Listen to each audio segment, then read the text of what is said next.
Now that we have discussed the properties of amino acids and the types of bonds involved in protein folding, we turn to the levels of protein structure, and as we discuss them, we will also examine the types of bonds that are important for each level. Primary protein structure refers to the sequence of amino acids. Secondary protein structure refers to local regions of folding. Tertiary structure refers to the folding of the entire polypeptide, and quaternary structure refers to the interactions among different polypeptides to form a multimeric protein. As I mentioned, primary structure refers to the sequence of amino acids. So the type of bond that is important for this type of structure is the peptide bond, so the bond that links two amino acids together. This figure shows the primary structure of insulin, which is the first protein to have its primary structure figured out. In other words, it is the first protein to have its amino acid sequence determined. Now, this figure is a little misleading because it shows disulfide bonds, which hold together two chains in insulin and also portions of the same polypeptide chain. These bonds are not considered part of the primary structure. They're important for stabilizing tertiary structure and for bringing individual polypeptides together to form a multimeric protein. When we talk about primary structure, we simply mean the sequence of the amino acids. Obviously, amino acid sequence is determined by DNA sequence. So if the DNA sequence is altered, depending on the mutation, the primary sequence of the protein may change. Even though primary structure refers to the sequence of amino acids, it determines the other three levels of structures, because the folding of the polypeptide depends, as we saw, on its amino acid sequence. Secondary structure refers to the regular and repetitive arrangements of local regions of the polypeptide backbone. There are two major types of secondary protein structure, the alpha helix and the beta sheet or beta pleated sheet. And the beta sheet is formed from the association of sections that are known as beta strands. The types of bonds that are important for secondary structure are hydrogen bonds. But these bonds are not happening between the R groups of the polypeptide. As you can see, these are not involved in the hydrogen bonding. Rather, these bonds are happening between atoms of the backbone of the polypeptide.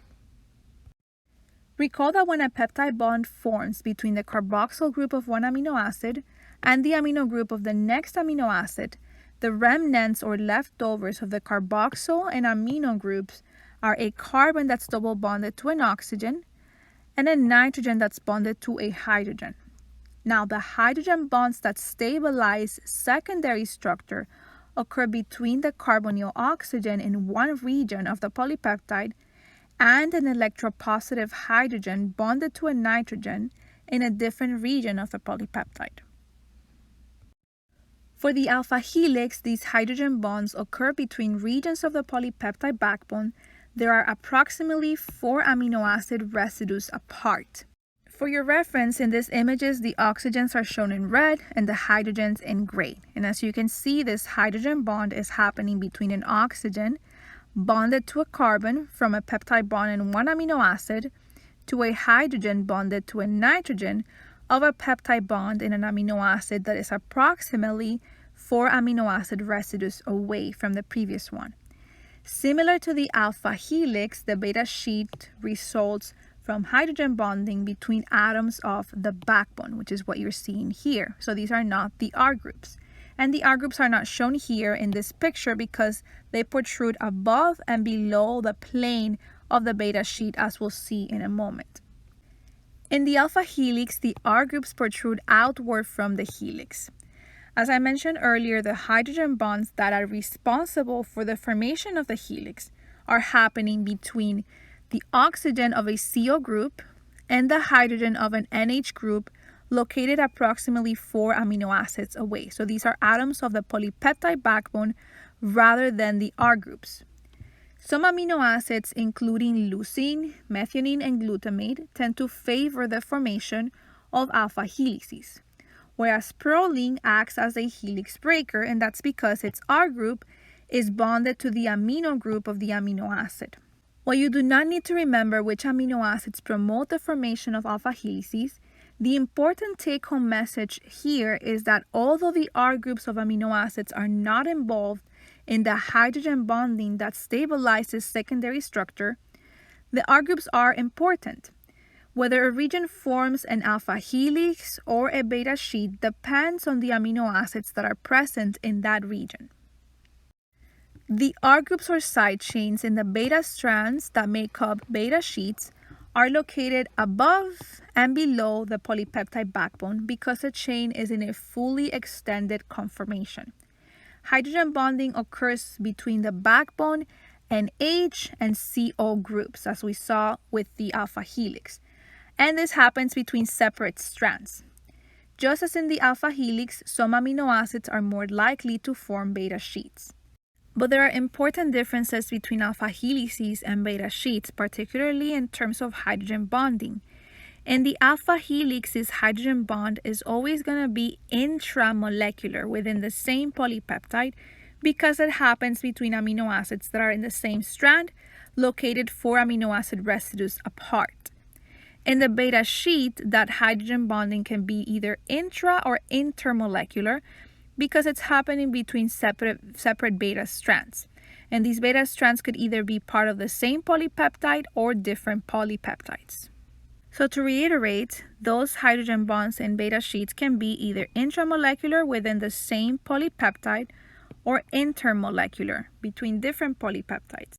The beta strands which make up beta sheets are usually represented by arrows, with the flat tail end representing the N terminus and the arrowhead representing the C terminus.